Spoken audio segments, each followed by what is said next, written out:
నా ప్రియమైన తెలుగు కుటుంబానికి మెరీ క్రిస్మస్. 2024 సంవత్సరాల క్రిందట యేసు ప్రభు దేవుడు ఈ లోకానికి మానవుడిగా వచ్చి నీ కొరకు నా కొరకు మానవులందరి కొరకు ప్రాణము పెట్టి 3 దినాల తర్వాత తిరిగి లేచి 40 రోజులు ఈ లోకంలో ఉండి 532 మందితో కలిసి వెళ్ళండి, సర్వలోకానికి వెళ్ళి శాంతిని ప్రకటించండి. మతాన్ని ప్రకటించమనలేదు, ఒక మతంలోకి మార్చమనలేదు, ఇంకో మతం నుండి శాంతిని ప్రకటించండి. నేనే శాంతి, నేనే మార్గం, నేనే సత్యం, నేనే జీవం, నా ద్వారానే తప్ప ఎవరును పరలోకము రారు అని ప్రభు చెప్పిన మాటలు ఈరోజు గుర్తు చేసుకుందాం. కానీ చూడండి, ఈరోజు ప్రపంచంలో శాంతి ఉందా? లేదు.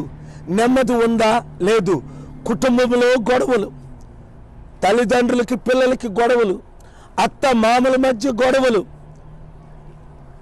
కమ్యూనిటీలో గొడవలు, వీధిలో గొడవలు, రోడ్ల మీద గొడవలు, అసెంబ్లీలో గొడవలు, పార్లమెంట్లో గొడవలు, దేశాలకు మధ్య గొడవలు.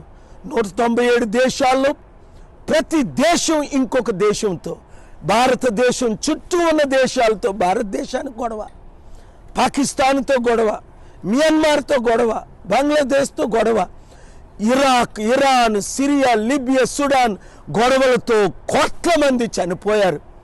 రష్యా, యుక్రెయిన్ గొడవలతో లక్షల మంది చనిపోయారు.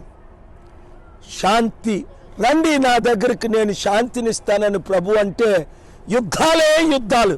ఈ రాజకీయ నాయకులు, ముఖ్యంగా ప్రపంచ నాయకులు ఎప్పుడు యుద్ధం చేద్దాం, ఎలాగ డబ్బు ఖర్చు పెడదాం, ఎలాగ డబ్బు సంపాదిద్దాం, ఎలాగ లోకాన్ని సర్వనాశనం చేద్దాం అనే సైతాను మనసుతో యుద్ధాన్ని చేస్తుంటే ప్రార్థించరా?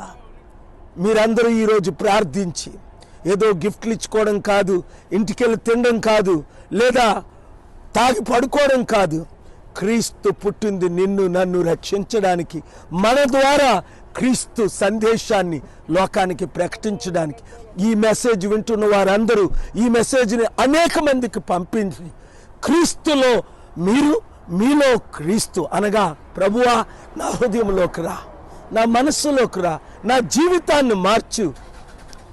అసత్యాన్ని ద్వేషించి సత్యాన్ని ప్రేమించి సత్యాన్ని ప్రకటించి అవసరమైతే సత్యం కొరకు ప్రాణం ఇచ్చేటట్టు తయారు చేయి ప్రభువా అన్న ప్రార్థన మీరు ప్రార్థించండి. ఈ మెసేజ్ మెరీ క్రిస్మస్ అని అందరికీ హృదయంలో క్రీస్తు వచ్చేటట్టు 10 మందికి 100 మందికి చెప్పండి. God bless you. Merry Christmas.